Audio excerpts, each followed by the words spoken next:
The Jets, it was official after a couple weeks ago when we discussed this about Aaron Rodgers and his future. Is he going to stay? Is he going to go? The Jets officially yesterday announced that they are not bringing back the 41-year-old, and he will be a free agent, I believe, post June 6th is when the, at least for the money-wise, it works out for them, for their savings, and then he'll be a free agent. And it's a little surprising because I thought they were going to bring him back, and at least for one more year, you figure they're not really in a great situation for quarterbacks. As of right now, they just have Tyrod Taylor and then Travis, the rookie they drafted last year. Could they, is it possible they can go with one of those two guys, or especially Tyrod Taylor? Maybe, but I thought it was a team that still thought they were competitive and still wanted to take a chance. And with Rodgers for one more season, seeing that he's under a contract for one more year. As you see in 2025, he was set to make 23.5, and this is how much it will work out for the cutting wise. For if you look at post June 1st, sorry about the mix up for the dates. Post June 1st, the 2025 dead cap goes from $49 million to $14 million, and the savings is 9.5 as opposed to minus $25 million. So we have to wait till June 1st for that. But again, I figure for $23 million, and you look at the stats, to be honest with you, they're not horrible. They were on par. I mean, some of the categories were top 10. I mean, look at passing attempts, he was second in the NFL at 584. Passing touchdowns, he was 7th with 28. He was in passing yards, he was 8th in the NFL with just under 3,900 yards passing. Interceptions was a little bit up there with some of the other guys, and you look at kind of the advanced stats, the again, pass snaps, dropbacks, attempts. Passing touchdowns that we talked about. Average time to throw was 49th, 2.65, which we know that's a huge problem with the Jets' offensive line. You look at pressure to sack ratio, 22.5. Big time throws, he was top 10 in that as well with 26.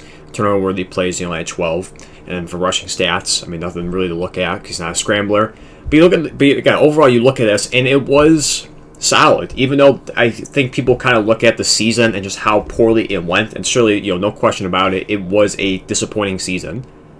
We can all agree with that. I mean, before the season even started, we were talking about playoff, at least for this team. Some people were, even go as far as say championship caliber team, which I thought that was a little bit too crazy to go with, but certainly playoff caliber team was realistic, and they fell short of that. The end of the season, 5-12.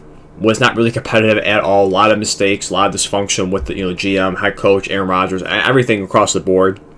But I thought he still gave you pretty good stats. And I think maybe also they were disappointed in just they were thinking they were going to get MVP Aaron Rodgers a couple years ago from 2020 and 2021.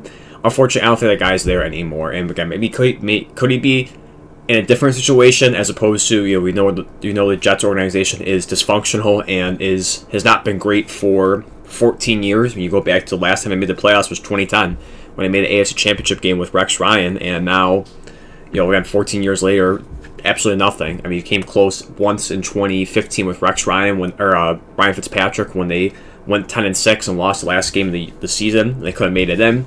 Outside of that, it hasn't really been that close. And again, it was disappointing this year, but Aaron Rodgers put up solid stats. I think he was a good quarterback. He just wasn't the great quarterback that we know about him since years past. And again, the MVP years, we don't go back to that.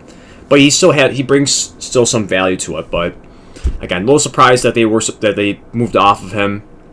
Another big aspect I should throw out there is kind of the deciding factor was the outside stuff, you want to call it. The big thing they mentioned was they did not want him on the Pat McAfee show anymore, which of course he is very close to that, as well as coming in for all the training camps and so forth. And it seemed like that was certainly a deal breaker for Aaron Rodgers and the Jets as well. So I mean, it just shows you the kind of character he is, and that's the problem with Aaron Rodgers. It's not really his talent that people have a problem with and how his play is, but it's just his attitude and if you want to say the lack of intangibles that he has at times.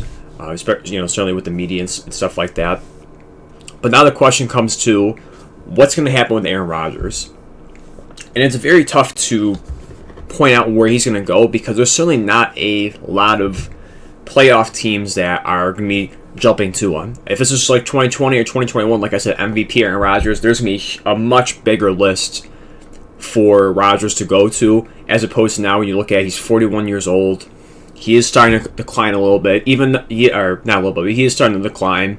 Even though he put up solid stats this year. I don't want to bash him and say he was absolutely horrible. He did put up good numbers. He was, if you want to say, a lower tier of the top 10, but he was a top 10 quarterback. But there's not going to be a lot of playoff teams that are going to be, begging him to come to to their organizations. And I wrote down a lot of teams that he could go to. He's not going to settle for a backup position. It's, knowing Aaron Rodgers and his ego and his pride, he wants to go somewhere where he's going to be a star and he's going to be the guy. And unfortunately, a lot of those teams are picking relatively high in the draft, and they're not close to really being a playoff team. Could they, if he goes to one of these said teams, could he make them a playoff team or get to there? Possibly, but he's not going in, walking the door and it's already established as a playoff team. So I kind of have the big, draft board here, just kind of show you the teams I picked. Again, it was a little tough to kind of organize these. The first one I'm gonna go to is a wild one. It's something that people I haven't seen anybody mention out there, and it's a crazy idea. But number 5, I have the Cleveland Browns. You look at the team where they still seem pretty gung-ho on Deshaun Watson after all these years of just not doing anything, but they seem so headstrong about him and they're going to keep pushing him to be the starter. It looks like he's going to be out for most of the season, or if not all the season. And you look at what they have, the second overall pick, it's, you can go in different directions. I mean, some people have thrown Shador Sanders out there, but you still have, at that point, Abdul Carter or Travis Hunter, depending who falls from first overall, or you could have both of them, depending on what the Titans do with first overall. It might be Cam Ward, you might have both options on the table. But either way, you have one of those defensive players that are going to be instant impact players, game changers, in the, how people perceive them for Carter and Hunter. As well as this can try and help mend the relationship with Myles Garrett. Myles Garrett wants to be on certainly a championship caliber team. And I'm not saying Aaron Rodgers puts him over the top, but it shows them at least that they're bringing someone in that knows what he's doing and is still a capable quarterback. Does that fix anything? I don't know, probably not, but it's just at least for the Browns organization standpoint, it looks like it just shows them that they're trying. So you bring someone in for a one-year contract at his age.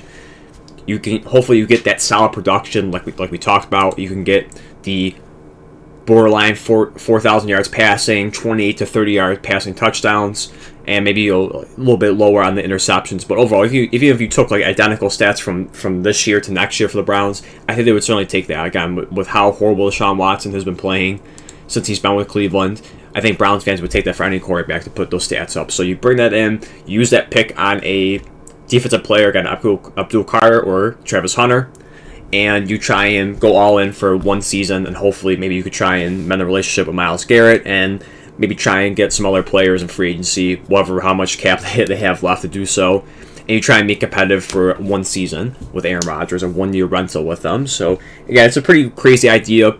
Doesn't really make too much sense, but it could be a destination where I just see that as, who knows at this point with the Cleveland Browns. I mean, I think they've made kind of puzzling decisions throughout the years. This one wouldn't be too much of a shocker if that did happen. So next we have is, speaking of this first overall, we have the Tennessee Titans that are going to be available with this one. They said they want to bring in competition for Will Levis. He's going to have to essentially earn his job, seeing that he had a huge step back in his sophomore season. Once again, it kind of follows the same suit when I talk about Cleveland. You have all options on the board. You have Abdul Carter, you have Travis Hunter. You can even go wild with this and still pick Cam Ward and kind of admit that, Will Levis is just, we're done with him. He's a bust, we missed. And you draft Cam Ward, you have him sit for a year behind Aaron Rodgers. Rodgers plays for one season, got a one-year rental. And then Cam Ward steps in to be a starter his sophomore season, or if you want to say technically his rookie year, coming in for his second year. I don't really expect too much with the Titans to do so with in terms of success and getting far. They might be a fringe 500 team, or, well, unfortunately the 17 games you don't have that anymore, like an 8-9, maybe 9-8 team at most. I don't really have too much stock into that if Rodgers did go to Tennessee, but it would make them more competitive. Same thing we talked about for the Browns. It would just bring stabilization, at least for one season, for the Tennessee Titans. Someone that is far better than what they have in Will Levis, and certainly could be a better option, at least for 1 year. And again, if you want to go Cam Ward and have him sit for a year, or again, if things don't work out, you have a high pick, you can go to next year's draft with a much bigger quarterback class coming out that is a little bit more respectable as opposed to this year. So I have Tennessee at number 4. The other one is Oakland, or say Las Vegas. What at number 3 of this one? Same thing too. I mean, you look at Aiden O'Connell, Gardner Minshew. Those aren't really great options. You have someone now respectable at the head coaching position with Pete Carroll, and I think he wants to really turn that team around as fast as he can, especially in the division. What they have. You have Harbaugh and the Chargers have made the playoffs. The playoff success, or the lack of playoff success, at least this in the wild card game with Justin Herbert and so forth. That's a whole different discussion, but they made the playoffs. You have Sean Payton with Bo Nix, a rookie quarterback that made the playoffs. Got blown out, but they still made the playoffs, and Bo Nix certainly impressed people. No question. And then, of course, you have the runner-ups for the Super Bowl, the Kansas City Chiefs, a dynasty. It's going to be highly competitive, and you are already far behind in terms of the quarterback position. Patrick Mahomes, Justin Herbert, Bo Nix, you are far behind. You are the worst team in almost every aspect in that division. That's what it comes down to. And again, same thing for this one, just another one-year deal. But you have someone there that, like Pete Carroll, is a respectable quarterback that comes in a situation that can bring you certainly a huge upgrade for at least for 1 year. You're not in a position right now to take a quarterback unless they wanted to trade all the way up to second, third overall, or maybe first overall if you want to get have both options available. It's highly unlikely they could get somebody. Maybe they get someone like later in the draft. I don't know if it's gonna be Dylan Gabriel or if I have that right, Drax. If I have his name right, from Ole Miss, he might sneak into the first round. But again, it's just like Pete Carroll brings someone in to try and compete in the division when you are far behind the rest. I mean, I think it's a huge drop off from third to fourth. It's going to be competitive next year for that division, but the Raiders right now, in the quarterback situation, do not have that with them. So Aaron Rodgers, I think, would make sense for the Raiders right now at number 6. So I have him at number 3 in my list. Number 2, I got another wild one, and this is kind of trying to complete the script for Brett Favre that a lot of people throw out there. I have the Minnesota Vikings. I don't see Sam Darnold coming back, whether it's a franchise tag, re-signing him. I just don't see that happening. He's probably going to go elsewhere and get his money and try and be a starter elsewhere. J.J. McCarthy as well. I just don't know how he's going to be coming back from the injury. If they want to send him for at least one more season before he's another year removed from that injury, he can be fully healthy, especially with his mobility aspect of it, as well as just learning. I mean, I think he is I won't say a project, but I think he does need time to develop. I was surprised, how I mentioned before in those videos for Sam Darnold and J.J. McCarthy, that he skyrocketed on people's draft boards from the national championship to the draft night. I'm not a huge fan of him. I understand why people like him in the physical tools, intangibles, and so forth. I just think not a big fan of McCarthy. I think people were kind of overvaluing him, but again, it's my opinion. Obviously, these guys know more than me.